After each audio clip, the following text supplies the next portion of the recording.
My name is Jeff Angelo, and we're talking over the top issues of the day. Well, a massive SNAP crisis is just days away. We used to call the SNAP program the food stamp program.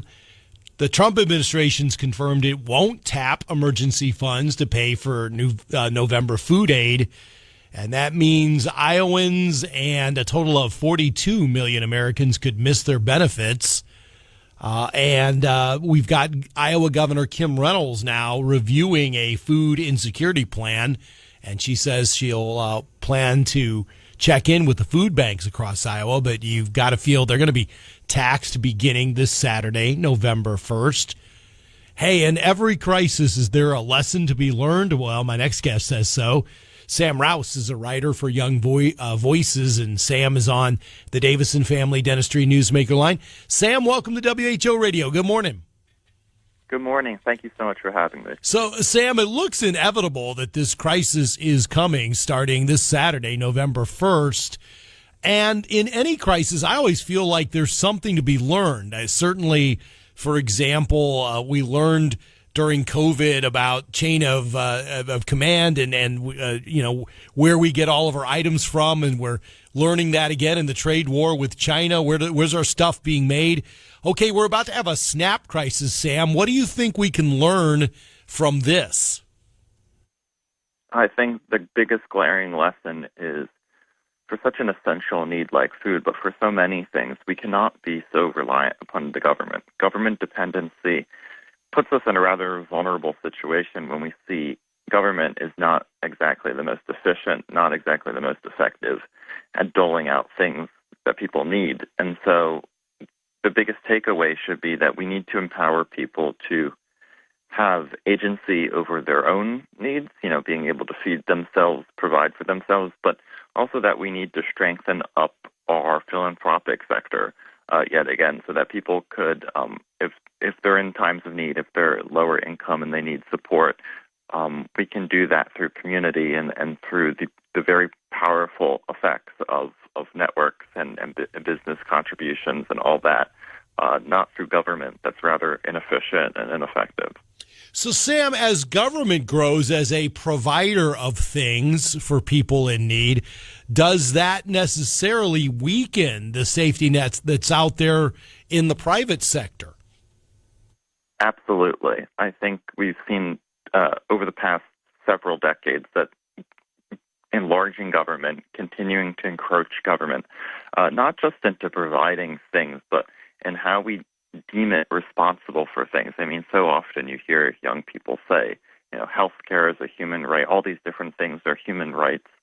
That then at the flip side, we've seen government really intrude into particularly religious charities, but the nonprofit sector more generally, trying to scrutinize them and their financial records, trying to clamp down on them being able to provide certain things that they deem appropriate or not. With so many safety regulations, so many paperwork and mandates that have to be done. And so you have this double-edged sword where, yeah, you have the government doing more and more, and yet the people are allowed to do less and less.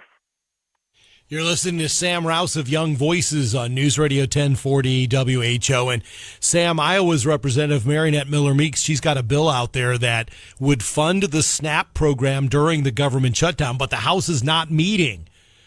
In your view, what should Congress do this week if this government shutdown continues? I think that sounds like the perfect piece of legislation. I think the ideal would be for us to have a continuing resolution that continues funding the government under the current terms that it has been. This isn't just SNAP benefits that are not getting paid. The military servicemen and women are not getting paid. So many federal programs that do other critical things that we tend to rely on is not happening. People are not getting paid. So reopening the government in entirety is the first and foremost priority. But certainly anything that would prevent such a huge hit like the SNAP benefits would be ideal. So, Sam, just going back to your original point, because I do really think that this SNAP crisis does inspire this discussion.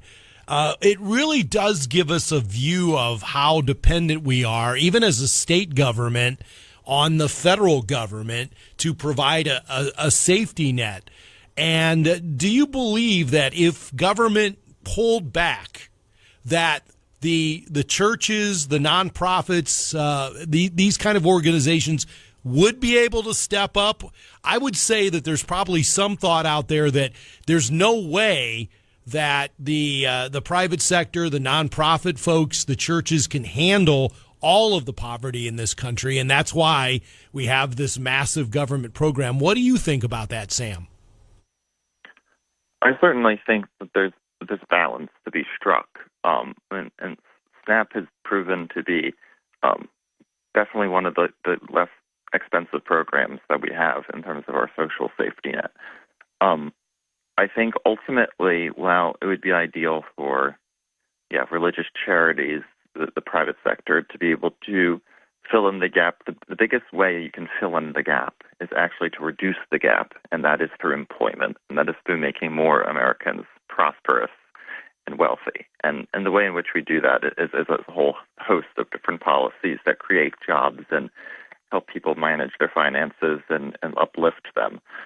That's the easiest way to diminish this, rather than trying to figure out how we can support it. It would be a lot of different things that would have to be done to get our institutions back to what they were before, where they were able to provide so much through the philanthropic sector, for sure. Sam Raus of Young Voices. Sam, thanks for joining us this morning on this important topic.